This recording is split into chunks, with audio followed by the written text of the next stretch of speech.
home alone? Says, yeah. Can you go out? Yeah, sure, he says.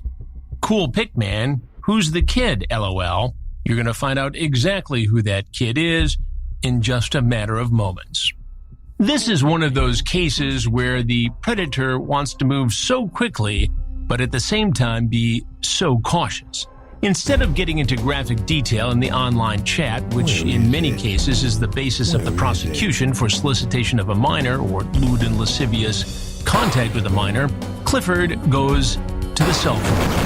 And that's when the conversation becomes truly graphic. It wasn't very long into the phone conversation that Clifford Wallach told Dell, posing as a 14-year-old boy, exactly what he wanted to do. There was no need to have Wallach go back online to type exactly what he wanted, as the calls were being recorded by the FDLE, the Florida Department of Law Enforcement.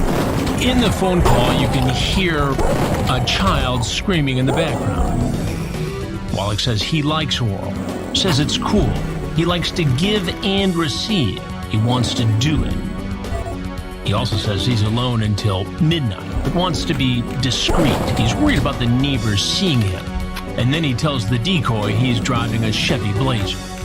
At 3:57 p.m. that Sunday, he was parking in front of our home. We all watched from the remote camera in the palm tree what became known as the coconut camp. Yeah, looks like he's gonna park on the street. After he parked the shiny new SUV, he climbed out and walked around to the passenger side rear door. I thought maybe he was grabbing some food, perhaps beer. Instead, he unbuckled the child safety seat of his 5-year-old son. That's right, Clifford Wallach had brought his 5-year-old son with him to a home in Fort Myers, Florida, where by all accounts, he intended to engage in sex with a 14-year-old boy. Imagine the shock and utter horror inside the Predator Sting House as we watched Wallach grab his 5-year-old son by the hand and lead him up the driveway into our home. I'll never forget Frag of Perverted Justice yelling over the radio, Oh no! He brought his son with him. He's got his child with him. Now I had a real dilemma on my hands. This guy clearly deserved to be confronted. But at what cost? There was no way as a parent that I could traumatize a child. Wallach turns the corner in the back driveway. He's going up to the front door and he has his child with him. Go around to the back. This door doesn't open. And this is the part where we believe he's going to walk into that rear door, through the kitchen, and into the family room, living room area where I'm set up and ready to go.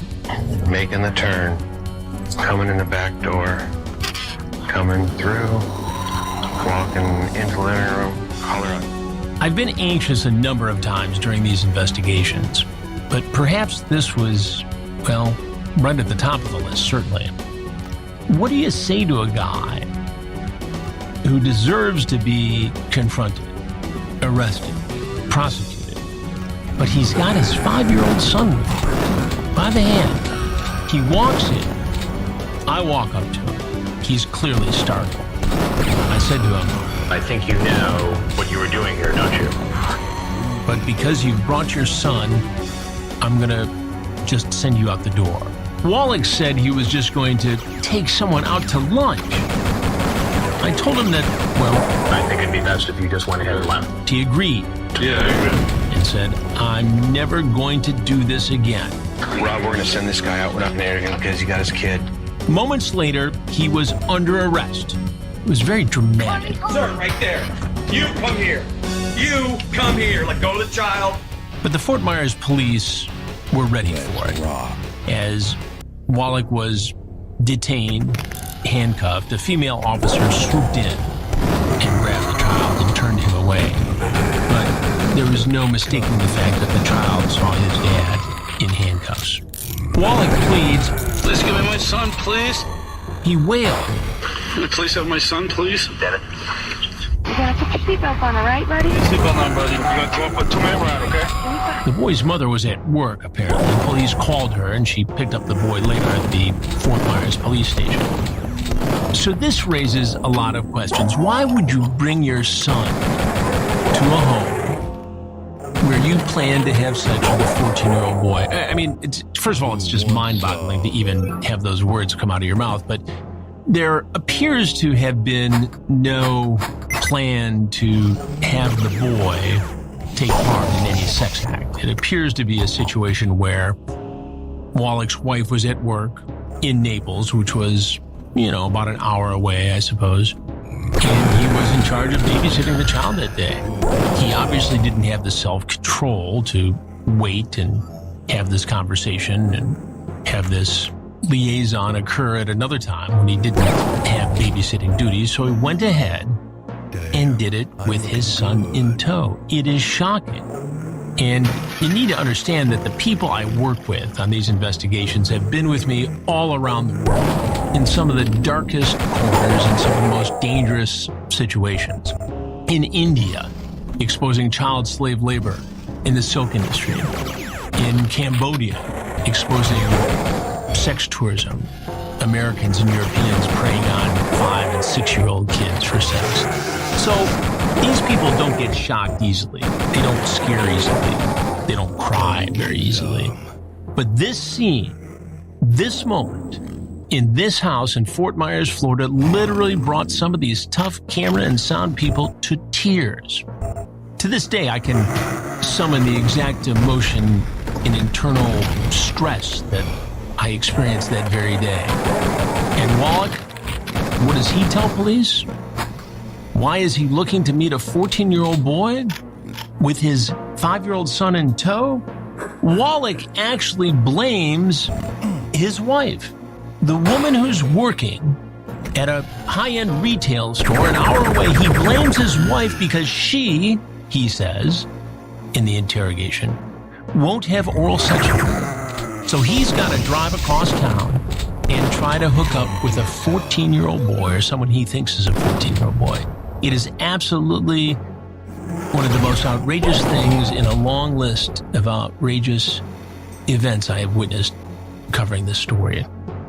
It is absolutely among the most, if not the most outrageous thing I've ever seen in 17 years of investigating predators.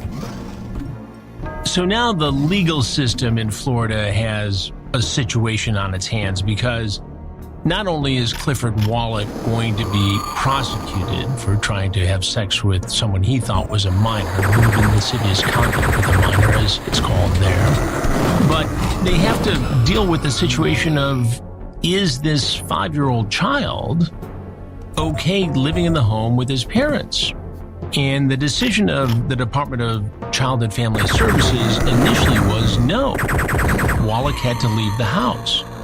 But his wife at the time, and still his wife today, decided that she wanted to stay with Clifford. So the child actually, at the time, had to go live with another relative so that Clifford and his wife could live in the same household.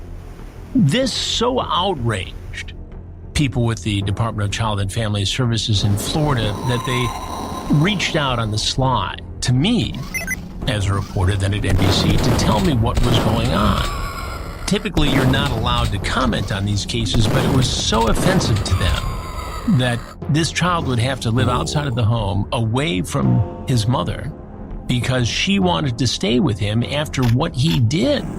And ultimately, she went on to have another child with Clifford Wallach. And still, the son had to live at the residence of relatives. The case wound its way through the court system. Wallach initially had a public defender.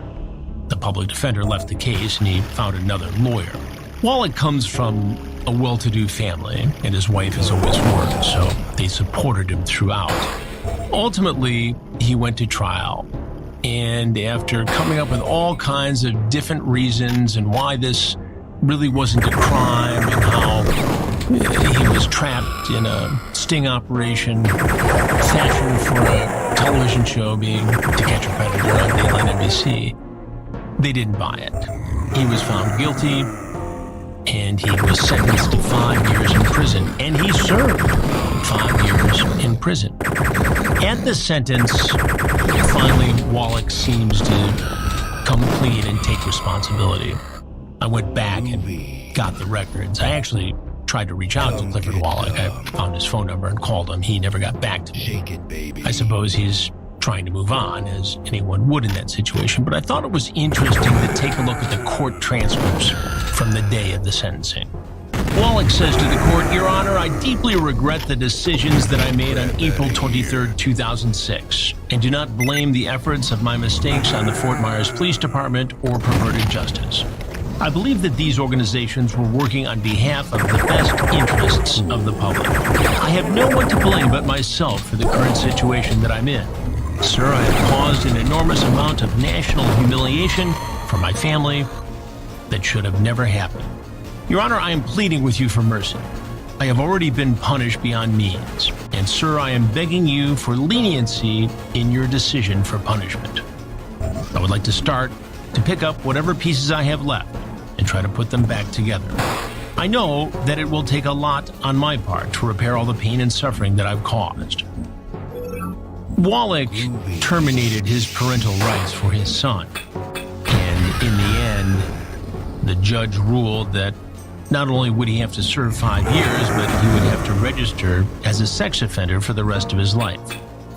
The judge cautioned Wallach to be very careful about doing that, because if he failed, that would be a third-degree felony offense. Wallach said he understood that. Wallach served his 5 years in the Florida state prison system and then served another 10 years probation. He's not on probation anymore, but as the judge ruled in the sentencing, he remains on the sex offender registry list for the rest of his life. Wallach lives in a beautiful gated community in Palm Beach County, Florida. The home is appraised at between $500,000 and $1 million, depending on which appraisal you look at. The home once belonged to his parents, who have since passed. He is still married to the wife he had at the time of the offense, and while he had to give up his parental rights to his son at the time, the son is now 20, and our attempts to figure out what the relationship is between father and son were unsuccessful. And I always try to be careful in these areas because, the son is probably still dealing with his trauma as a 20-year-old man, and he doesn't need to be dragged through it again. It was interesting, though, that in the recent episode with Daniela, the daughter of Predator Dan Allen, that we were able to get an insight into the impact, the collateral damage we've seen in the past caused by these predators to their families. It's amazing to me that the wife has stuck with him. And again, that would be another interesting interview for us, but we were not able to contact her. As I said, my call to Clifford Wallach went unreturned. Wallach owns a business related to construction in Florida.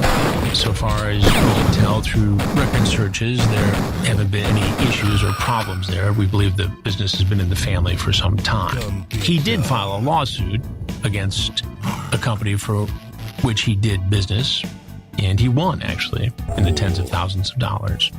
It would be interesting to see what Clifford Wallach has to say about himself today, about how difficult it is for him to currently control the urges that led him to meet me in a house in Fort Myers in April of 2006. Maybe one day he'll reach out, and maybe one day he'll share his story with us. I'm Chris Hansen, and this is Predators I've Caught. If you have any information or want to reach out to me or my producers, send me an email at chris@predatorpodcast.com.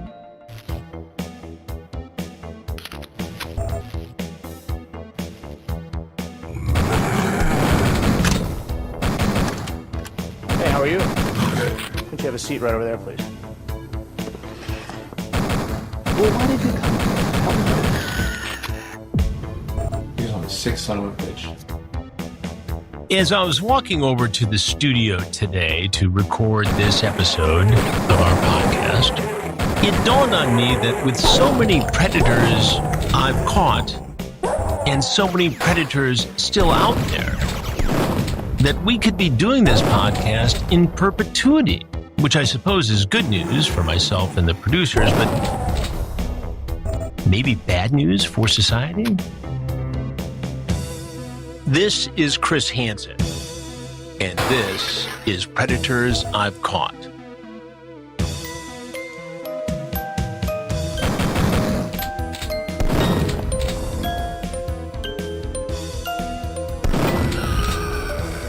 Each week we talk about which predator I've caught to profile, and it seemed to me that it was time to take a look at the Riverside County, California investigation and one particular predator who surfaced in that, Walter Babst. This was our third predator investigation, and it was a very significant one because in the first two, in Bethpage, Long Island, New York, as well as Herndon, Virginia, just outside of Washington, D.C., we did not have law enforcement conduct a parallel investigation. It was just us and perverted justice. So after I would confront these guys, these alleged predators, they would leave. They'd be in the wind, walking down the street, in some cases twirling an umbrella, speeding off in their cars. And it dawned on me that it was both somewhat unfulfilling as a television correspondent and producer to not have some sort of ending to the story, as much as we knew about these guys and as much as perhaps then the ending was them leaving. But it was also somewhat of a social responsibility for us to partner or pair up with law enforcement to conduct a parallel investigation. Now, law enforcement did make some successful prosecutions in the first two investigations, Rabbi David Kay being one of them, who was arrested by the FBI, prosecuted by the U.S. Attorney's Office, and ultimately spent 6.5 years in prison. We talked about David Kay in a previous episode of Predators I've Caught. But Riverside gave us the opportunity to take the investigations to the next level. It was the first investigation we did in California. Once again, we worked with the online watchdog group Perverted Justice, whose volunteers posed as 12, 13, 14-year-old boys and girls online in chat rooms. After seeing our earlier To Catch a Predator investigations, Perverted Justice was contacted actually by the Riverside County Sheriff's Department about conducting a joint investigation into online sexual predators. Perverted Justice and NBC jumped at the opportunity. Many viewers had objected earlier that we permitted the men from the earlier investigations in New York and Virginia to just walk away and potentially, harm real children. And it was a real issue in my mind as well. But working with law enforcement was going to present many challenges. As journalists, we didn't want to be an arm of the police. We wanted to conduct our investigation independently, which included me being able to interrogate, question, confront, and interview the men coming into our hidden camera house before the police were able to arrest and interview them. This didn't always sit well with law enforcement, I'll be honest with you. Some in law enforcement just weren't willing to cooperate in such an endeavor, and I understand why. Many agencies across the country, federal and local, successfully conducted these sorts of stings for years before we got started, and they produced a real sense of justice. The Riverside County Sheriff's Department was willing to take the risk. Then Lieutenant Chad Bianco and Deputy District Attorney Michelle Paradise were determined to make it work.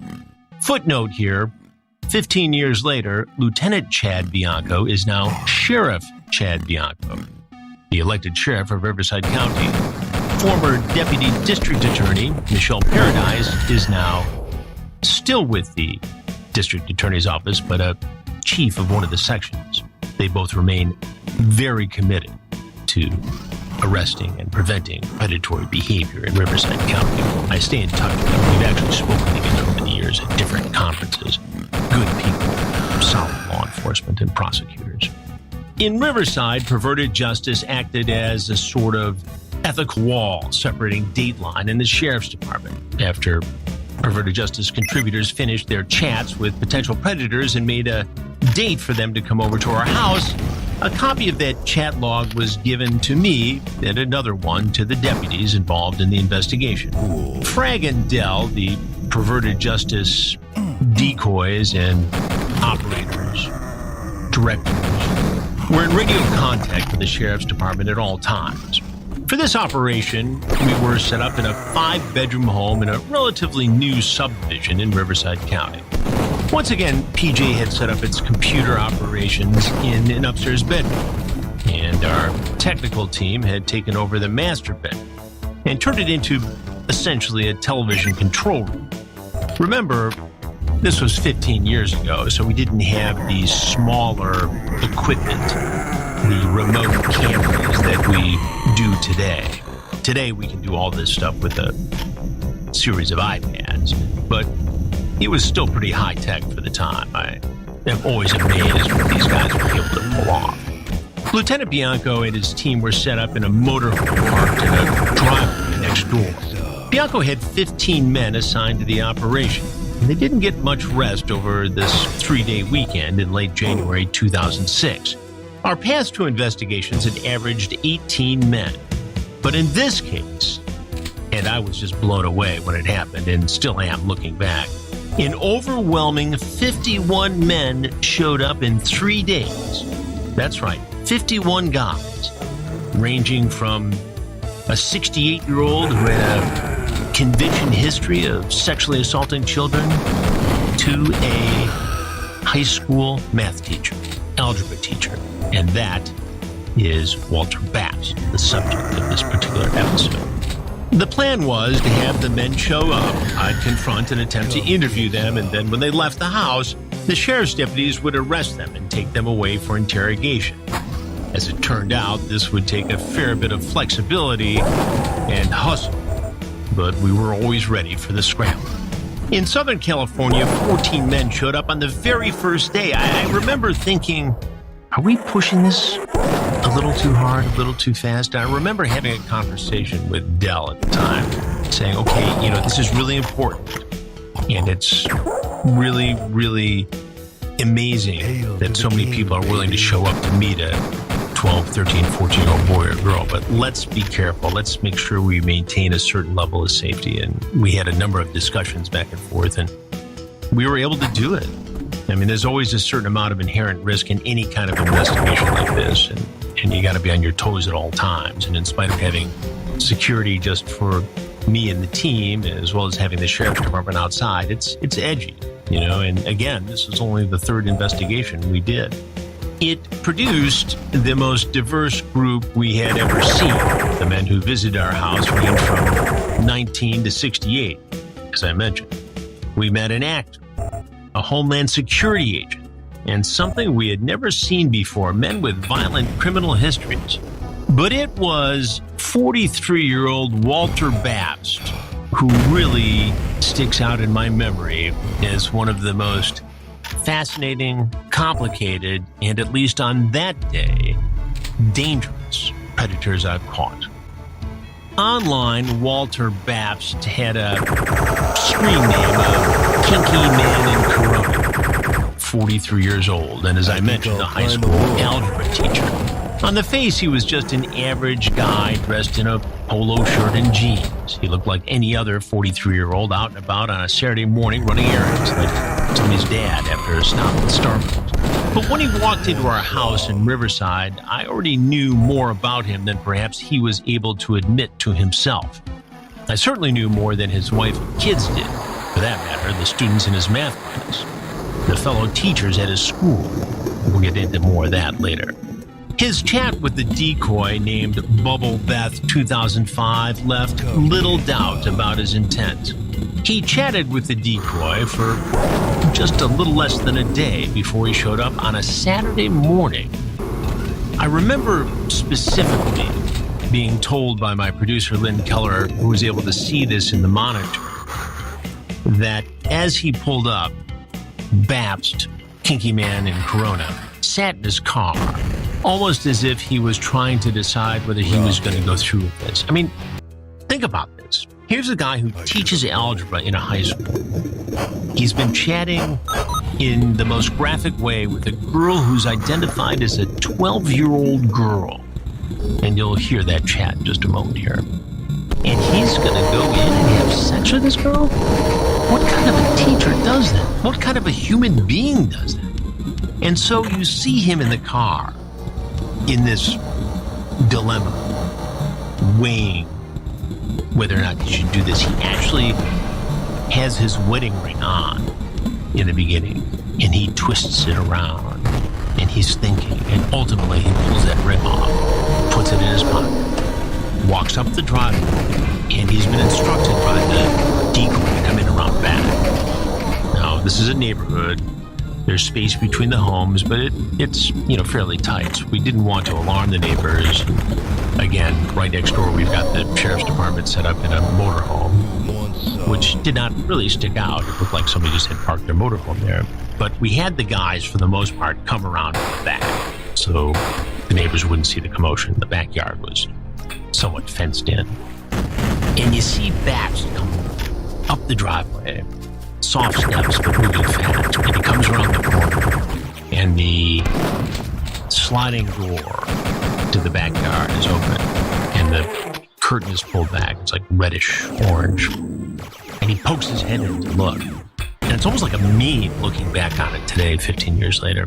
And Dell, who's posing as the 12-year-old girl, says, "Come on in, I'm going to do something." And he comes around the corner, and he comes into the kitchen, and he's antsy, anxious, rangy. And then I come out. Now, he has to process in a matter of seconds who I am and how much trouble he's in. Not knowing I already have all the chats. I have a picture he sent, a graphic picture that he said was his penis to a 12-year-old girl. When you take a good hard look at this transcript, the chat log between Babst, Kinky Man, and Corona, and a decoy who clearly identifies himself as a 12-year-old girl named Beth, there's no mistaking his intent. And remember, in most states, the crime is committed during the conversation online. Kinky Man in Corona says, "Beth, you are a real cutie. How are you doing?" She says, "Aw, I'm fine, thank you." He says, "Cool. What's your ASL? You there? Okay, bye." Now they get cut off. This gives you a good sense of how this grooming continues. And I would be shocked, and you'll hear what Babs has to say about it in a minute, but I would be shocked, just absolutely surprised, if this was the first time Babs got online and had this sort of a conversation. Whether this was fantasy or not, he showed up. Remember that as we go through this. "You're a real cutie," he says again. "No school this week? Not till next." Cool. I take it parents aren't home? So he's already working on her availability, knowing she's 12. This is what the actual perverted justice decoy had to say about Babs looking back. He moved fairly fast, showing up after only a day of chatting. From the vulgar descriptions of what he wanted to do to me, to the flippant attitude about taking a 12-year-old's virginity, combined with the disturbing profile he used, proudly displaying his status as a member of such groups as Kinky Kids, Cherry Poppin' Daddies, and Older Men for Younger Girls. Chatting with Babst was a thoroughly revolting experience from start to finish. I truly wasn't surprised when he linked me to the profile of another pervertedjustice.com contributor who was working the bust that weekend. So he's online with two different decoys. Remember this as we proceed.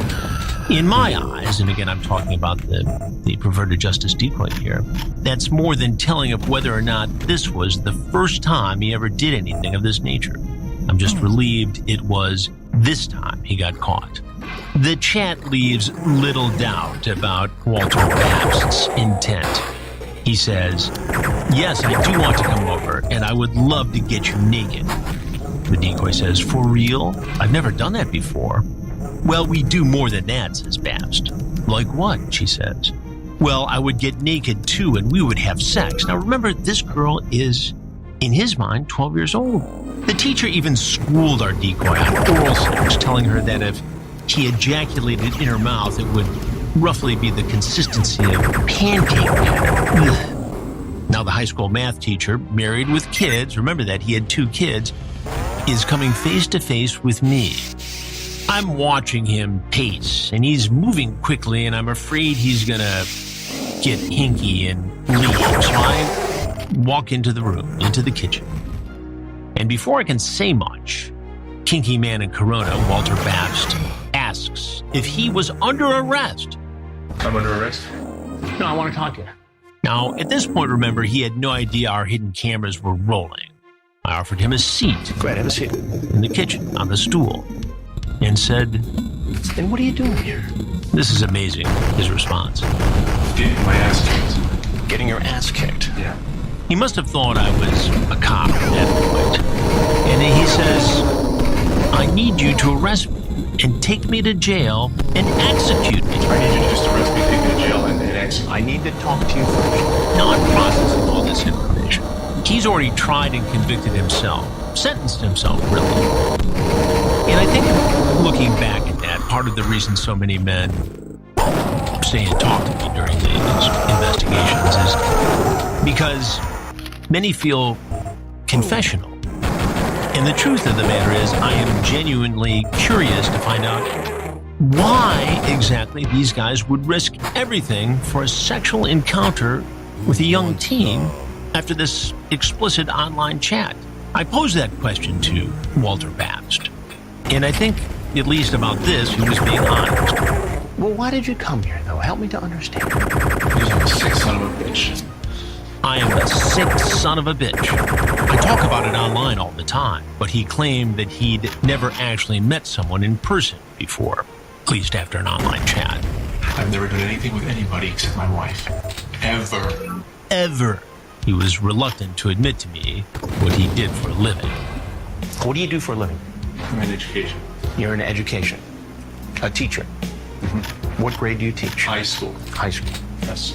I already knew he was a teacher because we had done the research from the online chat, and actually he had said that to the girl in their earlier conversation to the decoy. There were a couple moments when I thought Babst might actually try something perhaps violent. He would get up, he would pace, he would put his hands in his pockets. He was making me nervous, quite honestly, even after he pretty much admitted his guilt. And as he continued to justify and dodge and deny certain aspects of what had just happened, I slid across a picture that Dell had run out to me during the course of the interview, and you can see this in the video of the original investigation. He had sent a picture of what he purported to be his penis. In the online chat with the decoy, Babs leaves very little to the imagination. When the decoy says, "I don't know, I've never done anything like that, I might not be any good at it," Babs says, "Oh, I'm sure you'd be awesome. You have to learn, yes, but I know I would totally enjoy it." Remember, he thinks she's 12. He goes on to say, "I come a lot, and it is potent." Bubble Beth 2005 says, "Oh, that could make me preggers, right?" He says yes. Then he goes on to say, "I'd prefer not to use a condom and pull out, but risky because you are so hot, I'm not sure I would be able to get it out without shooting some in you." And in the chat, he even acknowledges that he's a teacher. The decoy saying, "I think it would be cool if I had you for a teach because you're cool." Kinky Man in Corona, Walter Babst, "LOL, if you were at my school, I couldn't come over. I never do anything with students like that." There's a little more detail on that later, too. I'll get into it. Then he asks for the girl's address. And then he shows the girl, the decoy, a picture of his penis, saying, "Do you see my pic in the chat window?" Bubble Bath 2005 says, "Yeah. Think you will like that in you," says Babst. "How big is it?" she said. Then, this is almost unbelievable, but he says, "Well, you saw. Go get a can of Coke, LOL. Dang, will it hurt?" Babst. "A little, yes, at first." What a guy. Oh, you'll be gentle, right? Yes, I want you to enjoy it. So I have all this information as I'm continuing my interrogation, interview, whatever you want to call it, with him. And he gets up at one point, and this is something that made everybody jump a little bit inside the Predator house. He backs his stool up, and it screeches across the floor, and you can hear it on camera. Deafening almost.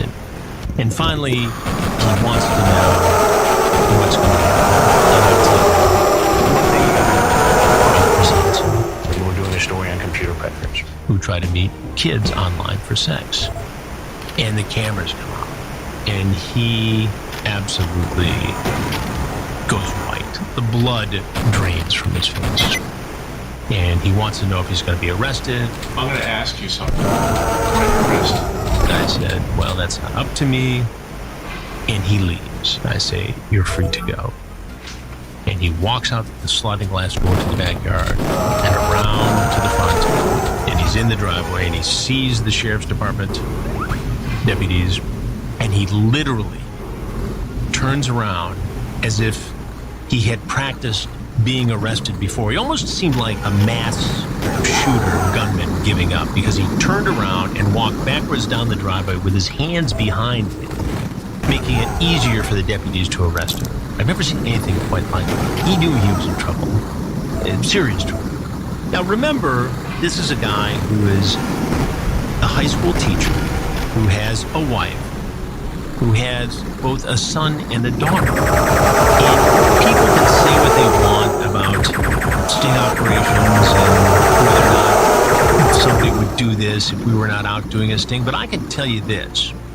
I've been doing this reporting for 40 years and doing the Predator investigations for 17.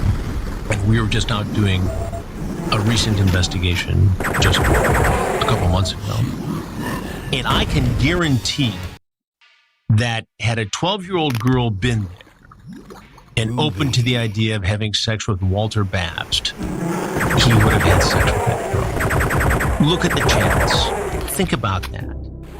The fact that he shows up, the fact that he was willing to do this on a Saturday morning. God knows what he told his wife, where he was going, what he was going to do, or what he was going to go back to in terms of some sort of activities with his kids.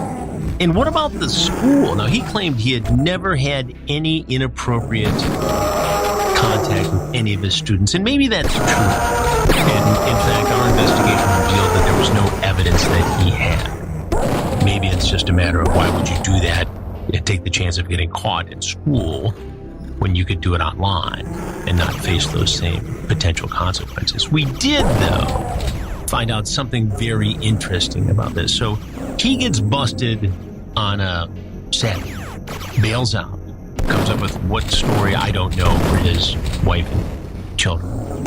Shows up at the high school Monday morning, teaches class like nothing had happened. For 6 days, he taught algebra at that high school without ever saying anything to anyone at that school. And finally, you know, he's obviously gotten a lawyer. The Riverside County Sheriff's Department is following up and makes a call to the school. And finally, he leaves the school after 6 days of teaching, never to return. We were curious and wanted to go back and talk to some of the students. And again, you know, this isn't necessarily evidentiary, and people were starting to know about the Predator series, so take that and the ages of the students as you will. But here's what we found out. We talked to a girl named Christina, and this is what she had to say about her former math teacher, and I'm quoting here. He has looked at my butt or looked down our shirts. And other students said the same thing, although the school said it never received any formal complaints against the teacher. Walter Babst pleaded guilty and served a year in jail. He then was on probation for 5 years. All this revolving around the sting operation in Riverside County, California. It is, however, a apparently one of those cases where a guy gets caught and manages to stay out of trouble for all these years. He obviously is no longer a teacher, and as far as we know, is not sought to teach kids ever again. I'm sure there's some sort of prohibition against that, but we do know that he has been involved in the aviation world and has a job now in transportation. He also has gotten quite a reputation as a model airplane builder, showing off his various models on different online forums, and is involved in a number of modeling groups. He did manage to salvage his marriage for what it's worth. His kids are now 22 and 24. It is hard to get inside somebody's home and somebody's life to determine exactly what they're doing today, but he, by all accounts, is a productive member of society. And this goes back to the question of rehabilitation. And I hope that Walter Babst is a guy who is rehabilitated. And people always ask me, can these guys be rehabilitated and how do you do it? And the reality is it's not just one guy. Even in that investigation in Riverside, we had all different profiles. In fact, we had a guy who was 68 years old who said he was much younger. And it turns out that he had been convicted before of sexually assaulting children, and they weren't messing around this time. He got a big sentence. I think it was 24 years. And that's the kind of guy who can't be rehabilitated. But there is this interesting fellow in the middle, and I think Walter Babst is that guy who got so caught up in the chat rooms and the internet. And there's no way to justify even talking to a 12-year-old girl, even an innocent conversation. It's creepy, it's wrong, it's immoral, it's illegal. It's just offensive on every level to me and to virtually everybody else in society. But he did it. And I guess we'll never really know exactly what allowed him to do it. Maybe he was fantasizing about his students during the school day. Just never acted out on it because he knew he would get caught, or he knew it was morally, ethically, legally wrong. But he did it with this girl, Bubble Beth 2005. And I'm convinced that in that moment, on that day, he would have acted out. The chats are just so indicative of that kind of behavior, of that outcome.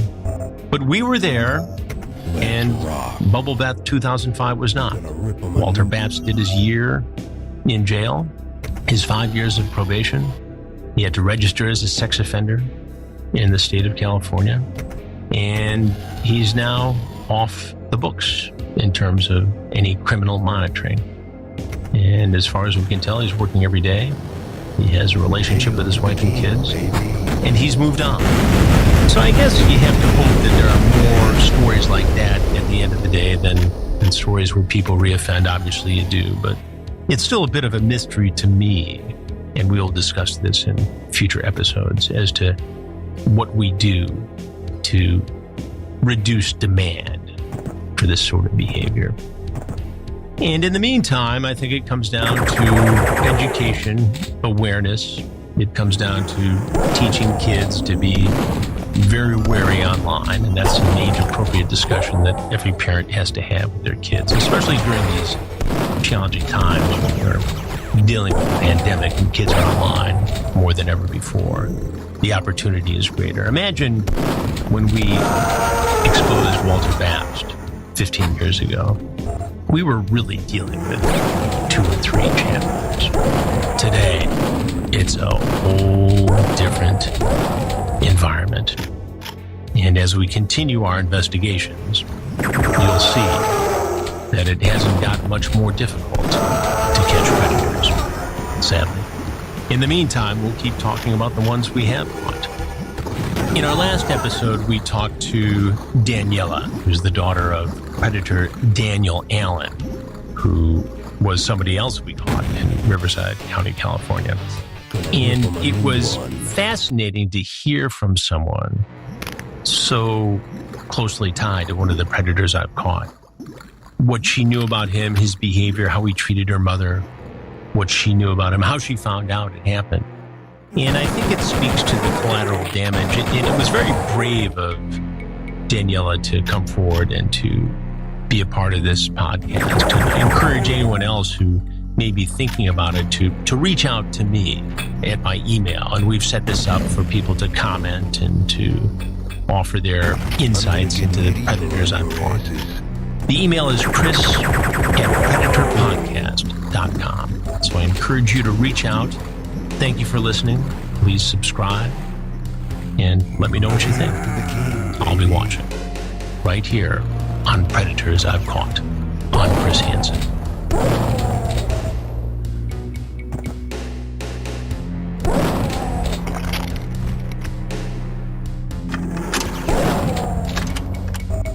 Come on over here and have a seat, please. What's going on? I'm just meeting a friend that I met on the internet. As a child, I worried, oh no, do I have monster DNA from this person?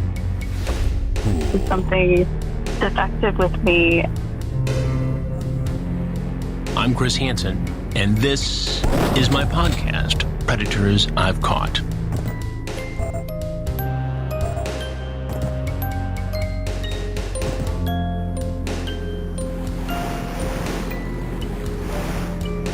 In January 2006, we did the very first investigation where law enforcement was involved. It was in Riverside County, California, the Riverside County Sheriff's Department, and it was a significant investigation because of law enforcement involvement, but also because over 3 days, we had 51 men show up to have sex with a young teen boy or girl. One of the men who surfaced in that investigation was 49-year-old Dan Allen, who showed up to meet who he thought was a 13-year-old girl to get to know each other, make love, and do other things. Instead of that girl, Dan Allen met me, and we had a very high-charged, aggressive conversation. He wouldn't give it up. He wouldn't admit that he was doing anything wrong. Ultimately, he threatened one of my cameramen and wanted to talk to me off camera. One of the interesting things about all these predator investigations and the predators who surface, I think, is the collateral damage. So often, these guys act without their family members knowing anything about this, anything about their secret lives or their activities. And this is the case with Dan Allen for the most part. And we are very blessed on this episode of Predators I've Caught to have Dan Allen's daughter, Daniela, who joins us now to talk about how she found out about this and to tell us more about the background, the very intriguing yet disturbing background of Dan Allen. Daniela, thanks so much for being part of this. Not a bother. It's so good to speak to you. Thank you so much. So, take me back in time. Your mother was married to Dan Allen.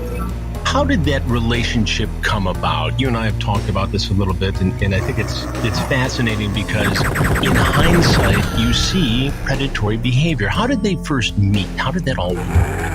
So they first met in the late 1980s. I think it was one of my aunts who set them up on a date. But basically, my mom was in her late 20s, I think 28, 29, so about my age.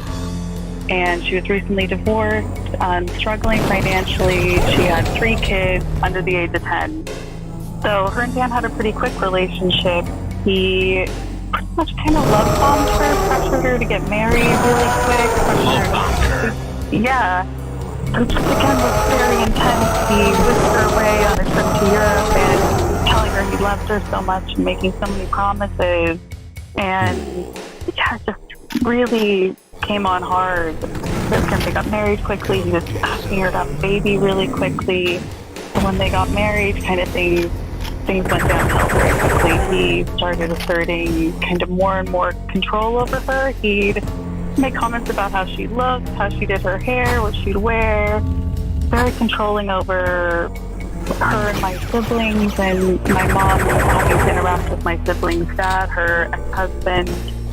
So basically, yeah, his behavior just became very aggressive and erratic, and looking back on it now, we know that this was due to drug and alcohol abuse. What do you remember as a child about Dan Allen, your father?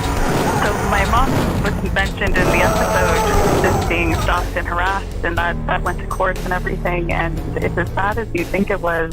for the courts to be involved at that level and for him to get a felony charge for that. I remember the phone ringing constantly. I remember my mom looking out the windows. I remember there's just a feeling of her being afraid and of her being very protective of us. And thank God she was.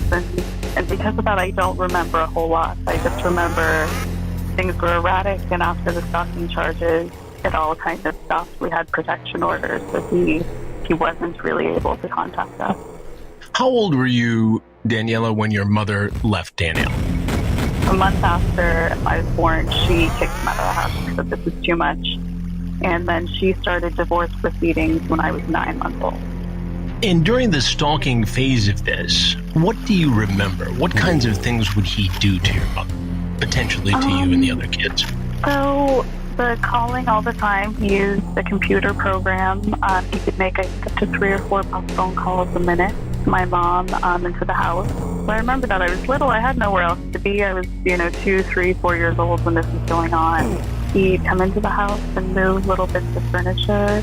He once gave my mom a door alarm for her birthday. He left it wrapped up on the front porch with a note that kind of implied, "You can try, but you won't be able to keep me out." He'd follow her around. He'd hang out around her house late at night, early in the morning. Did you ever have contact with him after he and your mother got divorced? Did he ever reach out to you? Did you ever reach out to him to get to know him at any level? No, I was legally adopted by my sibling's father when I was, I think, 11 or 12. And at that point, the courts ruled it was due to abandonment. He never tried to contact us, never paid child support. So I was pretty protected after that. When I was, I think, about maybe 13 years old, so this would have been about a year before your predator sting, he got in contact with my mom and had said he wanted to meet me. I met him one day after school. But that was pretty much it. Never Describe that meeting that day you met Dan. He was such a strange figure and kind of a very mysterious figure to us all, like a very secretive person. But he got in contact with my mom, so I'd like to meet her. I was already legally adopted at this point. He had no parental rights. They came to pick me up after school one day, and a little detail for the TCAP community, he had a wonderful car outside for him. It was a 2006 blue Mustang Cobra. They picked me up at school. My mom was so proud of me. She was having me show him my report card. But it was very strange. It was like meeting a stranger. I, at that point, had been raised by another man. I had a completely different family. So yeah, that was the one time I would have seen him, and then the next time was on your show. So you saw him in 2006 when he wanted to reach out and have some sort of connection with his biological daughter, you. A year before he surfaced in our Predator investigation, you met him for the first time as a young lady. As a teenager, yeah, and it was so unexpected. I didn't really have time to think about what I want to ask him. I don't think he really would have talked about it. My mom kind of brought it up to him, and he brushed it off and kind of acted like it wasn't a big deal. It's a really big deal to us. My mom was afraid. I was afraid. My siblings were afraid. It's not something we could have just gotten over. It seems that he kind of had that attitude until he met you. Even in your interview with him, there's no accountability, no willingness to accept that this is a bad situation, it's a bad thing you've done. And we'll get into the details on that and how you found out he had surfaced in my investigation. But when you met him, Daniela, face to face as a teenager, did he strike you in any particular way? Was he odd? What did he say? What did he want to know from you? He kind of just took a back seat and let me show him, my report cards and show him what I'd been doing in school. But at that point, it had been so long, and you can't really fit 13 years of a childhood into a 2 or 3 hour visit after school. And that was it? You never heard from him again? No, my mom did say they had exchanged phone numbers, and he would kind of check in once in a while. And she did notice, he hasn't contacted me in a while, and she tried to ring the phone number, and it was out of service. And again, we later found out it was because he was in prison. He'd been caught by Riverside PD. How did you first learn, Daniela, that your father, your biological father, had been caught in our predator investigation in Riverside County, California? I found out, just like the rest of America found out, my older brother and his wife just happened to be watching Dateline that night. My older brother immediately recognized Dan, called the rest of our family. We rushed over to their house to watch and rewatch the segment. You know, at that time everyone had TiVo. That was kind of a new technology, and we'd never been able to do that before, to record and rewatch and go back and over. So there was a lot of analysis in our home that night. I just meeting a friend that I met on the internet. And what was your impression when you saw your biological father, Dan Allen, being caught and confronted on To Catch a Predator? I mean, obviously, it's national television, so it was shocking enough for all of us. But I don't know that it was surprising. I always knew my mom had kept me protected from this person for a reason. She was always very protective of me, and so were my siblings, and so was my adopted father. The thing it was almost kind of indicating, it was to see that, wow, other people can see this mightn't be a good person, and this person is capable of hurting people. And he did. He hurt my mom, and he hurt our family.